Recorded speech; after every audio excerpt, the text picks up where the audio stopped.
Kuya Harold here. So today I'm going to teach you on how to visualize a certain data from the certain variables or selected variables that we have. Actually, I have lots of variables here. Population down to motorcycle registered. So we have regions here, the national capital regions down to ARMM. So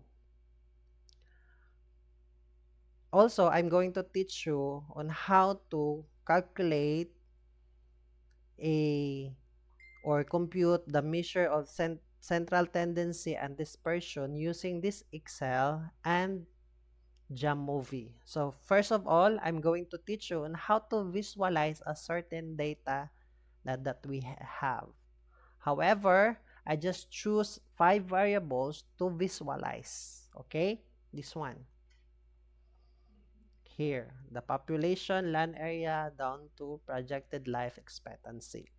So first, actually, I already have here also I already have the data visualization of the 5 variables that I talk about. So, but siguro mangutana mo kung giunsa nako siya or paano ko siya kinuha or paano ko siya visualize using this animated or what we call this one, this very nice visualization.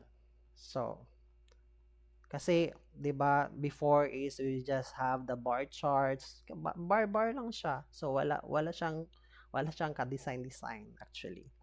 So today I'm going to teach you on how to visualize clearly a nice presentation, animated one. So this one. So first is the 5 variables. So I'm going to first is I choose the projected life expectancy. So, erase muna natin to. Erase, erase, erase, erase, erase. So, using the data that we have here, so I just created another um, box here in Excel so that we were able to make a visualization in the next sheet. So we have here the life expectancy. Saan ko ba dito nakuha? Actually, kinapi-paste ko lang po ito doon sa data na meron tayo. Okay? This one, I just copy it from here. I just copy it here. Okay, copy natin ha. Then, going here. Okay, we have the data na po. Ito. So, how to visualize this one and how to create a visual presentation using this data that we have. Simply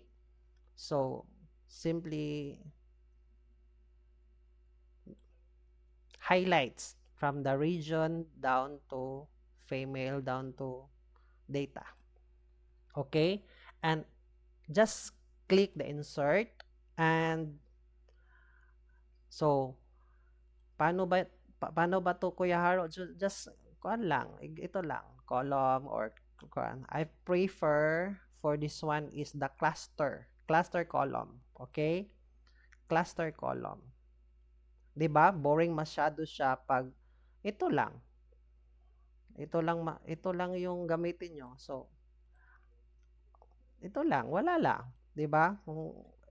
Yung kung gusto nyong maging mas maganda po yung presentation nyo or yung visualization nyo po sa Excel is you can create a nice presentation one. So, I just add the data labels po muna ha. Okay, data labels. Okay, we have here. Kung gusto nyo pang palakihin is just click and I choose Arial then 12. Oops. Wait lang. Okay. Since naka-highlight na po yan lahat or naka-select na Arial, then 12. Okay. 'Di ba? Yung finish ko po kanina is ito. Kuya Harold, paano mo po ito ginawa? Okay, I'm going to teach you. So, 'di ba ito yung kanina. So, just double click the bar. Dapat lahat po siya naka-click. And pagkatapos, the format data series lalabas po ito sa Excel niyo. Then click lang po ito, fill and line. Just click that one and click the fill and you must choose picture. Okay? Picture. So, automatic na po kasi yan kasi nilagay ko na po yan before.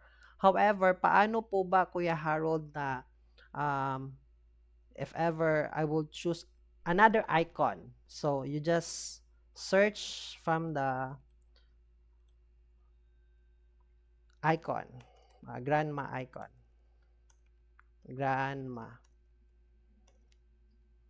icon.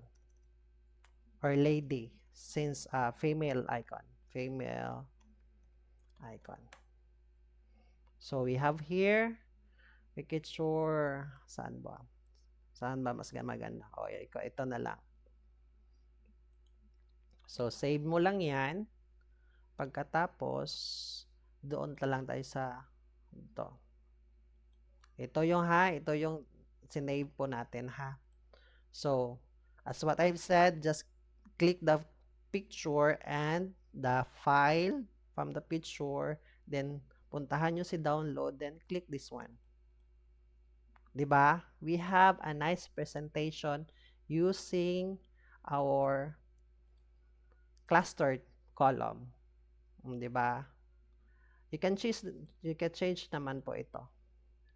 So, we will going to put a 100. So, tataas po ito. So, ando lang po natin. So, as you can see, we have a nice presentation. Pwede po natin yan palakihin ha. Wait lang. Palakihin natin yan.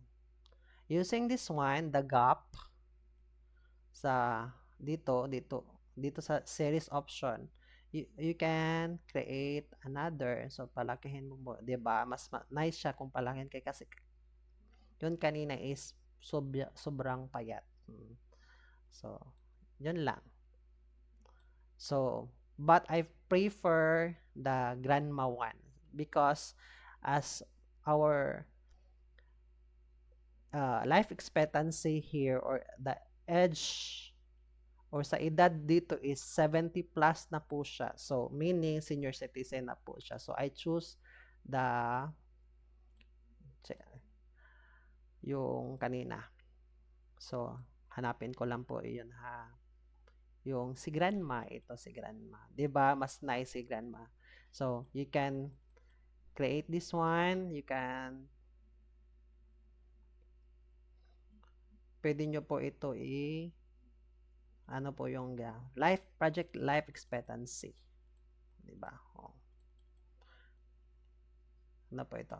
Copy paste ko lang kasi po okay. Paste for female. So, we have our nice presentation na po. Wait. Oh, 'di ba? Mas kaya-aya siyang tignan. So, as you can see, the autonomous or the ARMM has the lowest life expectancy. So, I'm going to put a red this one. Red. Bold ko lang. Then, the highest life expectancy, the region has the highest is the national region. National capital region rather. So, I just put a blue one. Bold ko lang. So, where did ito? Ayan. Ito. Diba? Mas nice siya panoorin pag yung yung visualization nyo po or yung graph nyo po is magandang tignan. So, ito na naman si life expectancy, yun lang. Ang gagawin ninyo, highlight this one from region down to autonomous. Ito. Just insert. Again, I am using the cluster. Ito, cluster column. Ayan. Yan. So, di ba boring masyado siya pag default lang yung ginagamit natin. So, just click the bars. Then, I want to add labels. Di ba? Labels. Okay. We have here. So, palakihin natin yung mga labels nila. Just click make it sure naka-highlight na siya lahat. So, home. So, I prefer Arial talaga. Arial 12. And then, this one is, yun. Ibahin po natin to. Lolo na naman kasi lalaki yung ginagawan natin ng visualization. So, male, lalaki. So, I prefer, meron akong downloaded nito ha. So, lolo. Ito, si tatay. So, as you can see, so, palakihin natin to. Just double click the icon. And then, here, the gap width. So,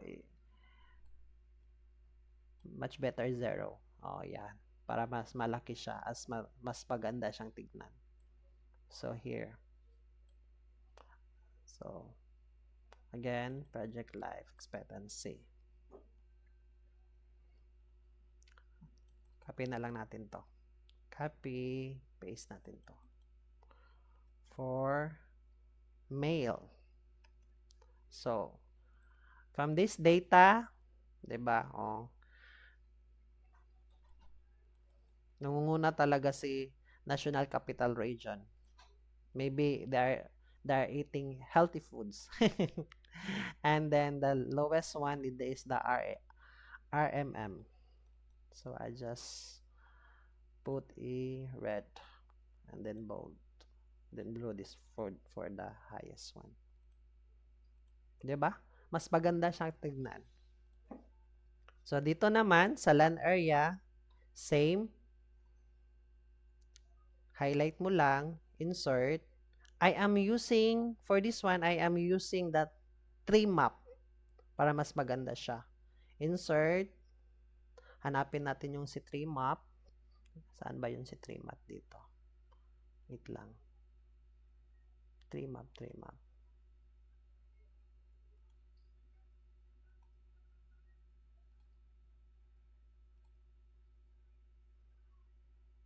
Sa all charts na lang po tayo.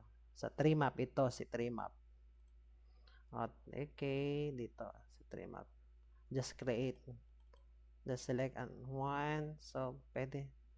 Pero I choose, palakihin natin siya para tignan. Okay.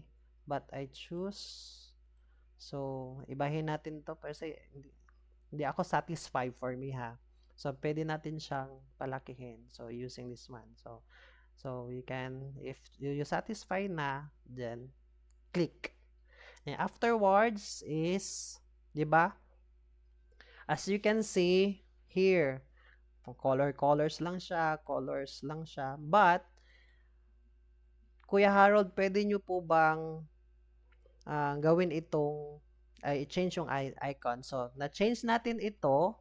Of course, we can change this one also. So, just click this one. And then, palakihin lang muna natin to ha. Then, just click the fill and line. And then, picture.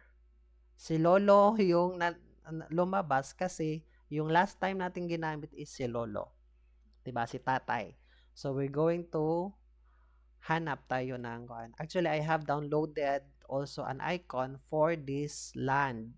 So, ito, si land. Since yung ginagawa natin na visualization is land, so, of course, we're going to use the LAN. Wait. Okay, ayun. So, as you can see, na-fill na po siya. Na-fill. Or na-change na po si Lolo into LAN. So, sa LAN area man tayo. So, para din readable ito mga name nila, pwede din natin itong i-block. Okay, block. And then, bold. So, readable na po siya. As you can see here, so, pag i-click po natin to or yung mouse po natin, 'di ba? Makikita po natin ano yung name ng ipo-point po natin dito, the autonomous region has the highest land area in the Philippines. 'Di ba? And the lowest one is the National Capital Region. Saan ba dito, Kuya Harold, yung National Capital Region? So, yung pinakaliit, ito, yan, di ba? The National Capital Region. So, di ba, mas maganda siyang tignan kaysa yung color-color lang. So, mas maganda siyang tignan since the land area, so we choose this land, kumbaga, from the icon. Actually, you can search naman land area icon. So we have lots of land area. So it depends to you kung ano yung gusto mo. So as for checking, ito po yung nagustuhan ko. So ito po yung na-download ko. So another one is the population. So we have the population. Actually, copy-paste lang po ha. Copy-paste lang yun lang po ito. Si population, yung data niya po, going here the data visualization. Okay? Just, again, we're going to have data visualization, this one. So, for this population, I'm going to use the cluster bar. Cluster bar. Balik tayo sa cluster bar. Or else, more na lang. Yung more. All charge, bars. I'm going to use this one. Cluster bar. Yung ito. Hindi yung population. Here. Okay. Diba? So, boring talaga yung default ni Excel. Microsoft Excel, 'di ba? Bar lang siya. 'Di ba? So, we're going to put the data. Add data labels. Talagang lagyan natin lang labels, guys. Parang kayo walang labels, char lang, joke. Tik lang. So, ito, so as you can see, palakihin natin 'tong mga labels niya. Make it sure ha, pag click ninyo, pag ganyan na gani yan, selected na yan lahat. So, you can choose the font style do you want, then font size. Ayun. So, from the word itself, visualization, kaya nga visualization, so we have to visualize. Dapat klaro yung mga numbers and lahat-lahat. So, then, since this is the population one, so I have to choose so super boring si bar. So we're going to change this one into parang tao-tao. Yeah. So I have also here. So again, click the fill in line. And then click the picture and then so silan man yung kanina yung last natin ginamit. So it will be automatically silan. But you can change naman din yan. So picture, then fill, then hanapin ko yung ginamit ko ha. Saan na ba yan siya? Wait lang.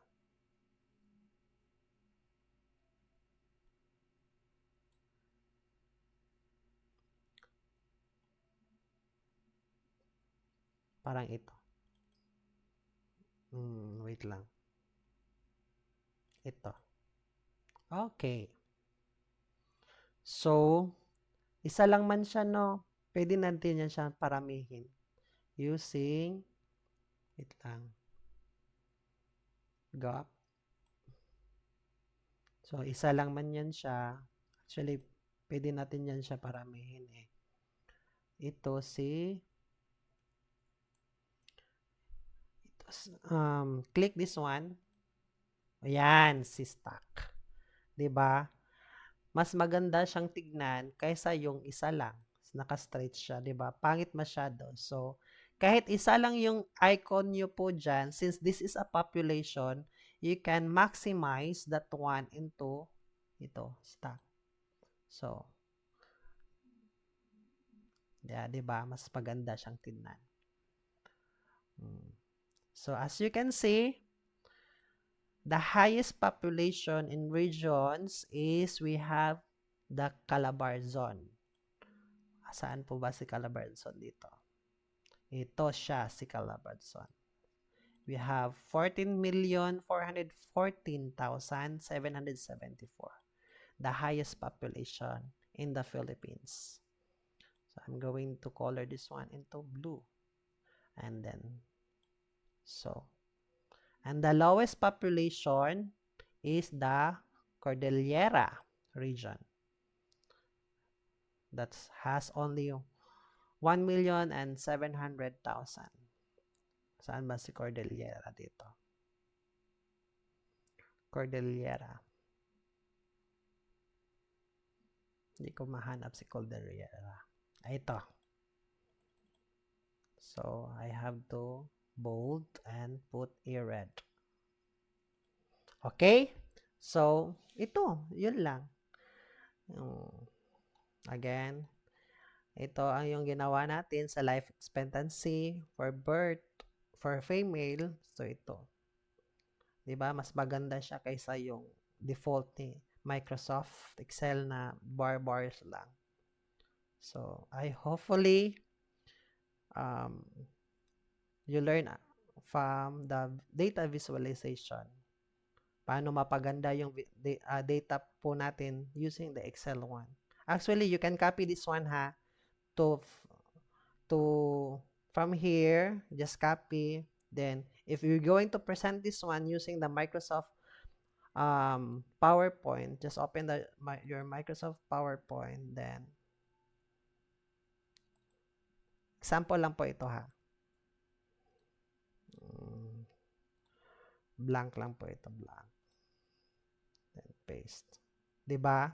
Mas maganda siyang tignan if you have this one. This is only a sample. You can copy from your data visualization. If you're going to present this one using the PowerPoint presentation, pwedeng-pwede po siya. So, 'di ba? Much better siya kaysa yung bar chart lang yung ginagamit or yung pie chart lang yung ginagamit natin.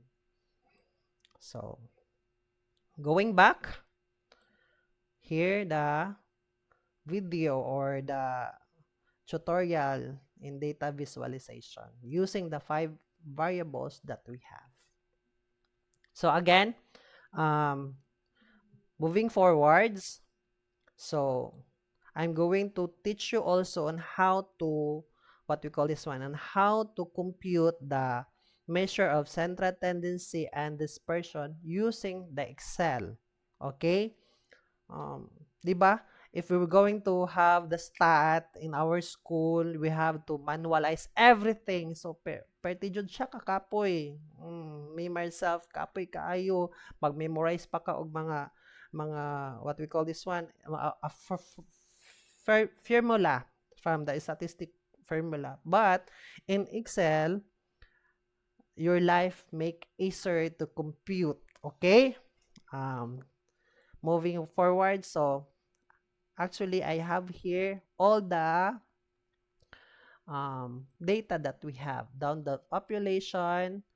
So ito na yung na-compute ko while ago. Ito na. To total, mean, median, mode, range, standard deviation, and variance. So I'm going to teach you paano ko po ito siya kinuha using the Microsoft Excel. Okay? So, minimize lang po natin ito. And then, we're going to open this one, the blank. I just name it for video presentation. If then ito. So, we have to maximize lang. So, here, the first one is we have the population. Okay, population. So, how to compute the population using the Microsoft Excel? There's a many ways po na paano makuha si total in Microsoft Excel. The first one is you just highlight this one, the data that we have in the population, highlight, and then papuntang baba. Then pagkatapos, make it sure meron po tayong isa, the first one. Kasi dito po, mapupunta yung total niya. So, kinukuha natin yung total. Then, auto-sum. Just click this one, auto-sum. But, then, that's it. We have the total of this one. From national region down to autonomous region. So, this one. But, if you want the command one, okay, erase muna natin to. The easiest one. Just click the equal, then pagkatapos, sum, pagkatapos, parentheses, and then, just click the data, first is the national capital region, down to ERMM, okay? Then, enter. So, we have meron na tayong total. Okay? Since we have the total, pwede naman natin siya isa-isahin. Okay? I'm going to zoom out po muna. Pwede naman natin yan siya isa-isahin using the command 1, sum, sum, open parentheses, then pagkatapos, highlights. Pwede na ha. Pwede talaga siya isa-isahin. Okay. Then, enter. So, we have. Pero, it's time consuming kung isa-isahin na natin siya. Since we have already get the first one, the population here, naka-formula naman siya, pwede po natin yan siyang i-copy yung formula going to the last variables or the data that we have here. What is this? The total one. How? Just click this one and kita nyo po yan, yung parang box. Wait, zoom in ko lang ha. Ito. Yan. Yan. O, yan. Kita mo nyo. Just hold that one. Just click and then drag down to wait lang. Here, sa T. So, we have the total. So, di ba? Na-drag natin yan siya kanina. Yun. Pinaka-easy lang siya. So, we get the total of all columns. Di ba? So, yung may number dyan. Okay. Another one is the mean. How to get the mean? So, just click equal, average, then open parentheses. Same kanina. Ito. Down to autonomous. Then, click enter. So, we have already the mean. So, again, you don't need to one by one na po kasi we have this one. Then, just drag. Okay? Okay, we have the mean na. Diba? Simple as that.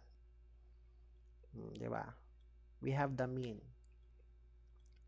So, next one is the median. Simply, just click the equal and just type the median. Median. Then, open parentheses. Same pa rin. Just highlight. Then, enter. So, you have the median and just drag this one. Going to the last part, the total. Okay, we have the median already. Ganyan lang. You don't need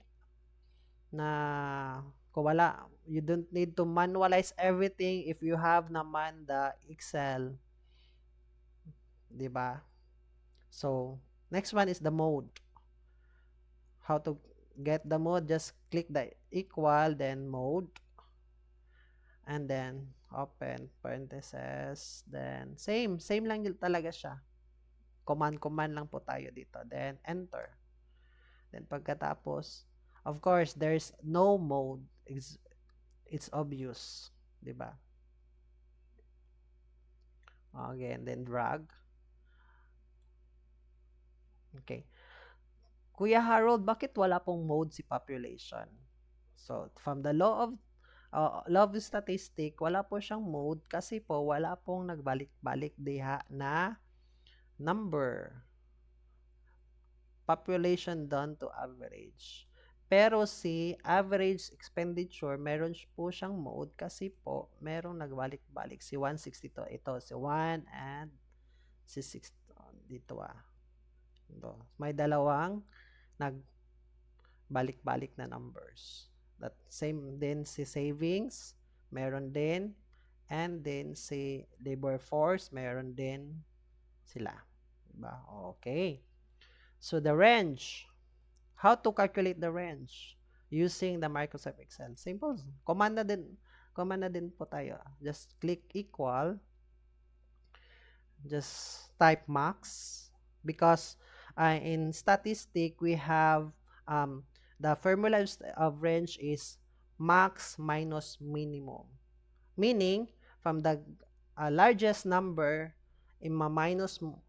from the largest number minus to the lowest number. Okay? Okay. Just type the max and then pagkatapos open parentheses, then ito, cut, then enter. Ay, what? No, sorry. I just enter. Mali pa pala. I-delete mo muna natin niya ha. Equal max.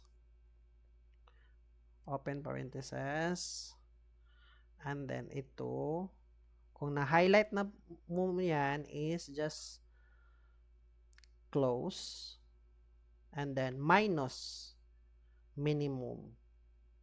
Then pagkatapos open, again, here, and then close. Okay. Si Excel na yung maghahanap ng maximum number dito sa population. Then, si Excel na din po yung maghahanap ng minimum number po nito. So, as you can see, if tutukan lang nato siya, dili dayon nato siya makitaan. But, using the command of Excel, we have na the range. So, since we have the formula na, or we have the command formula using the Excel, just drag. Same before. Then, that one. So, we get the range of every variables that we have. Some standard deviation, then how to get the standard deviation is just click the equal, then stdiv.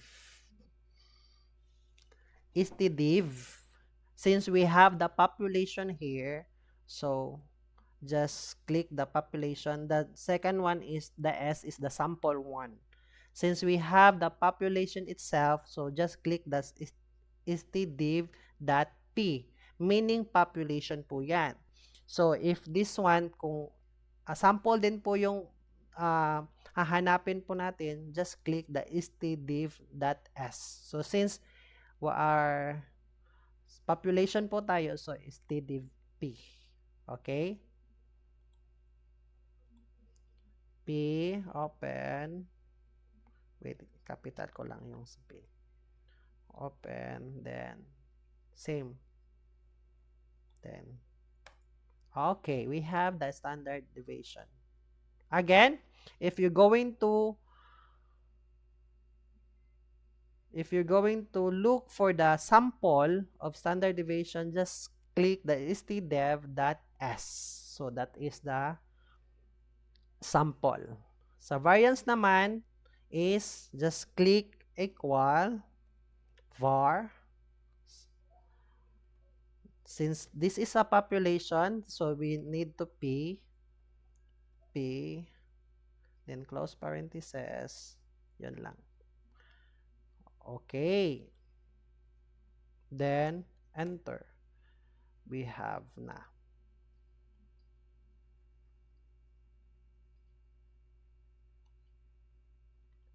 Actually, if you're going to use a mathematical one, the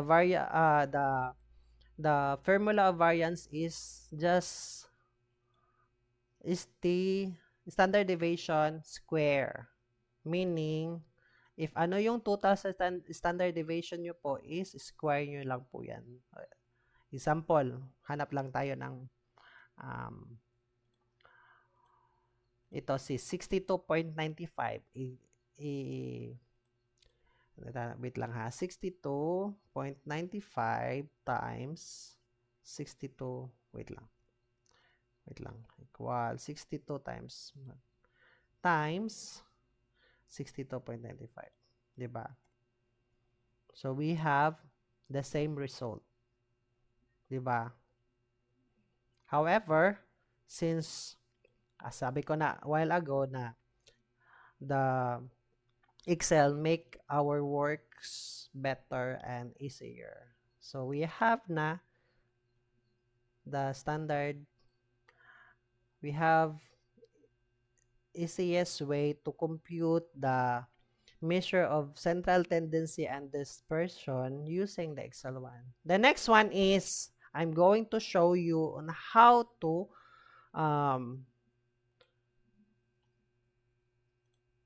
calculate this data using the Jamovi. Okay? The Jamovi one. Open lang po natin si Jamovi. Actually, free lang po ito ha. You can download this one and just search Jamovi. Okay? Jamovi.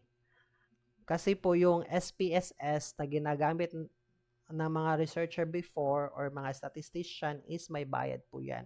Si Jamovi po is free lang po talaga siya. Totally free. Medyo mahina siya. So, we will just wait. Okay. So, this one. Okay, open na si Jamovi. There are many ways to put a data. So, just click here. Open. So, import data, special import. So, export data from the PC. So, I have here the easiest way. If your data is on the Microsoft Excel, you can copy naman po. So, I just copy this one ha, the 5 variables that we have. Kasi kung itong lahat, si population, ito to lahat yung ikakopy po natin is medyo po mataas yun. So, I just copy the 5 variables. But merong guts si Jamovi. Ayaw kasi ni Jamovi na may comma. So, we just highlight the data that we have and remove the comma. Kasi po, if may comma po yan, if i-copy-paste po yan going to Jamovi, ayaw pong i-read ni Jamovi yung what we call this one, data na meron po tayo. Okay? Okay. How to remove? Just, yan. Highlight, then create. This one, under the numbers. Home, then number, just here. And pagkatapos, Wait lang. Kalimutan ko na. Ito. Sa accounting, sa numbers is you just to uncheck this one. Okay. Okay. Uncheck this one. Then, okay. So, we have na wala ng comma. So, we can able to copy this one. So, I will copy this one going to Jamovi. Okay, copy. Control C. And then going to Jamovi. Okay. Paste. Yan lang. And pagkatapos,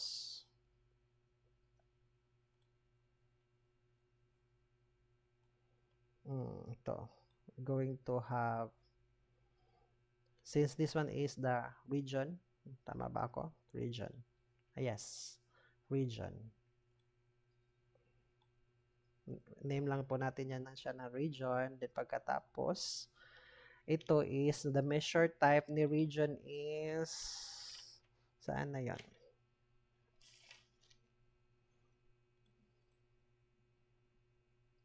Continuous. Ay, wait. Nominal pala. Sorry. And then, pagkatapos, ito si B is,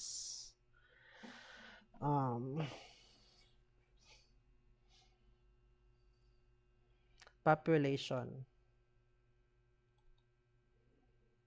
Population. Poblasyon naman, population. And pagkatapos is, this one is continuous. Pwede po yan decimal or pwede pa yan integer. Pagkatapos ito, ano po yan? Isa. Si land area. Land area. This one is continuous pa rin. Okay. So, si 4 is average income. Okay. Si average income.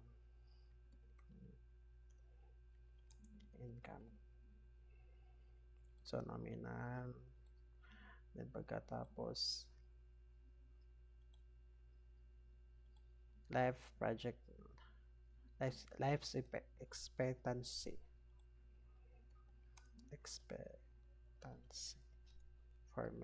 For female rather. Then this one is life expectancy for male. So, meron na tayong data. So, si Jamovi naman po is, madali lang siya. Just click the analysis, then exploration, then descriptive. So, ano po yung, okay, just drag this one. Okay, control ko lang lahat. Okay, then just click here. Then the all variables is going here. So, si Jamovi po, kahit hindi mo po yan siya i-command na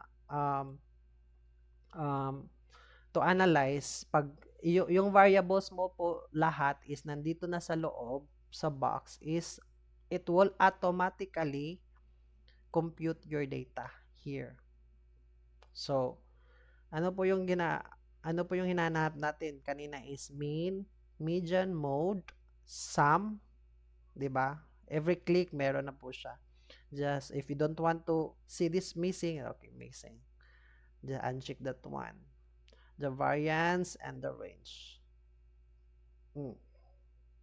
Yan lang po, 'di ba? It will automatically what we call this one, si Jamovi, if si Excel is madali lang po siya, mas pinadali dito si Jamovi. But there's a guts.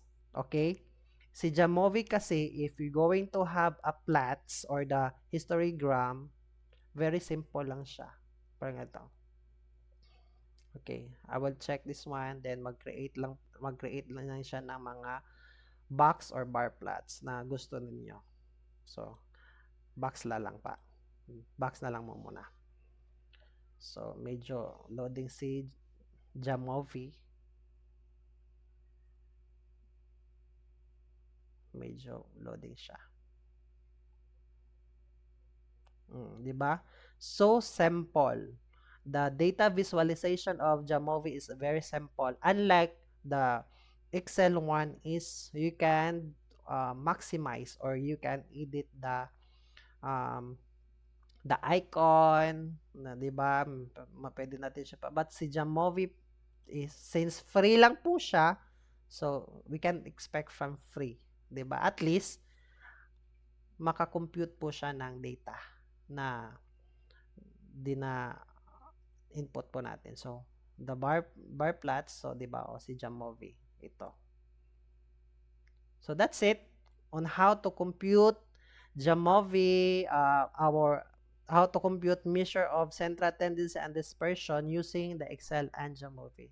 Thank you so much and God bless us all.